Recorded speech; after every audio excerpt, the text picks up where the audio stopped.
पूज्य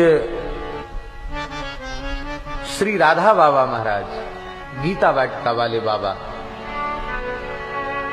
उच्च कोटि के महात्मा थे। पहले श्री चक्रधर स्वामी के नाम से वो प्रसिद्ध थे और वेदांत के प्रकांड विद्वान, अद्वैत वेदांत के बहुत उत्तम कोटि के विद्वान, और ऐसे कट्टर वेदांती थे बाबा के नाम रूप की चर्चा ही पसंद नहीं करते थे। कहते सब माइक है, माइक है, मिथ्या है, ऐसा कहते हैं। पर एक जगह स्वामी श्री राम सुखदास जी महाराज सेठ श्री जयदयाल गोयनका जी के पत्रों का वाचन कर रहे थे सत्संग में, और श्री चक्रधर बाबा भी वहां जाकर बैठे। उन पत्रों के उत्तर सुनकर बाबा के मन में आया कि उत्तर लिखने वाला कोई सामान्य व्यक्ति नहीं है, कोई अनुभवी महापुरुष है। तो उनकी सेठ जयदयाल गोयनका जी के प्रति कुछ श्रद्धा हुई, जो गीता प्रेस के संस्थापक थे। बांकुड़ा बंगाल में वहां निवास करते थे सेठ जी। ये वहां गए और वहां सेठ जी ने उनका बड़ा आदर किया, और महाराज जी वहां सत्संग हुआ। तो बाबा का कहना ये था कि परात्पर परतत्व निर्गुण निराकार तत्व ही है। सगुण साकार वाला जो तत्व है, ईश्वर है, वो तो माया से मुक्त नहीं है, वो माया से युक्त है, माया की परिधि वाला है। ऐसी उनकी दृढ़ मान्यता थी।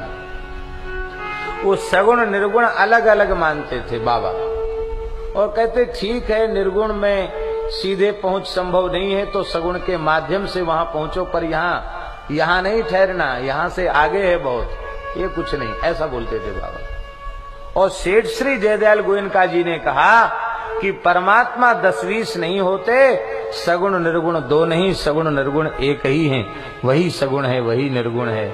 बहुत दिनों तक चर्चा हुई पर स्वामी जी को समाधान नहीं हुआ। हमने तो यहां तक सुना है कि सेठ जी ने कहा कि स्वामी जी, अभी आपने भगवान के मंगलमय स्वरूप को देखा नहीं है, इसलिए आपको ऐसा लगता है कि माइक है। एक झलक जिन्हें मिल जाए वे समझ सकते हैं उसको। और सेठ जी ने भगवान से प्रार्थना की और स्वामी जी को भगवान के चतुर्भुज स्वरूप की झलक मिली। पर ऐसे कट्टर वेदांती बोले जो भी नाम रूप है सब माया से युक्त है, चाहे जितना बढ़िया रूप है तो माया। ऐसे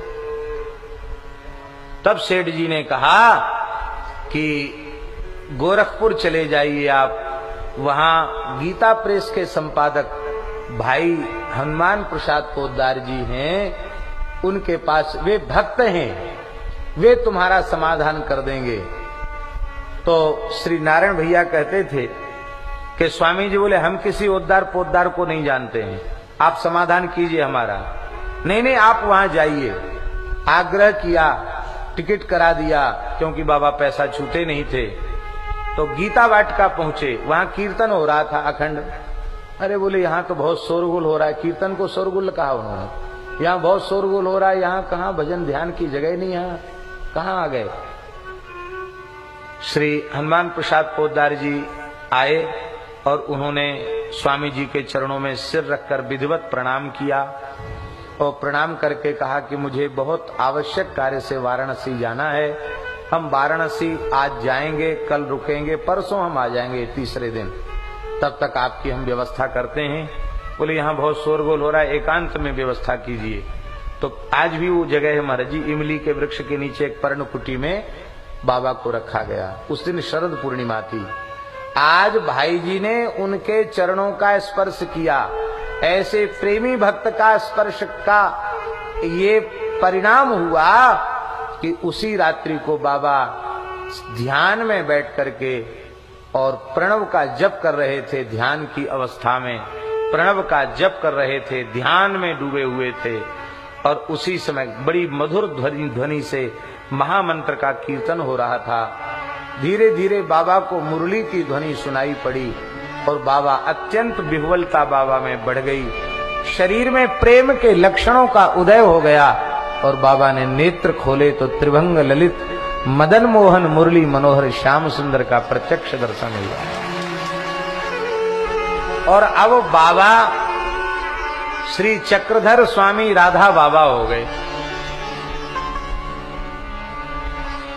यह बात स्वयं राधा बाबा ने स्वीकार की कि परम भागवत श्री हनुमान प्रसाद पोद्दारी जी ने जो स्पर्श किया उसका ये परिणाम हुआ कि इस शुष्क हृदय में भी प्रेम का अवतरण हो गया। भक्त के स्पर्श की महिमा है। भक्त चाहे सिर छू ले, वो चाहे पैर छू ले, और चाहे प्रेम से स्पर्श कर दे तो, और थोड़ा सा खींच के स्पर्श कर दे तो भी कल्याणकारी है भक्त का स्पर्श।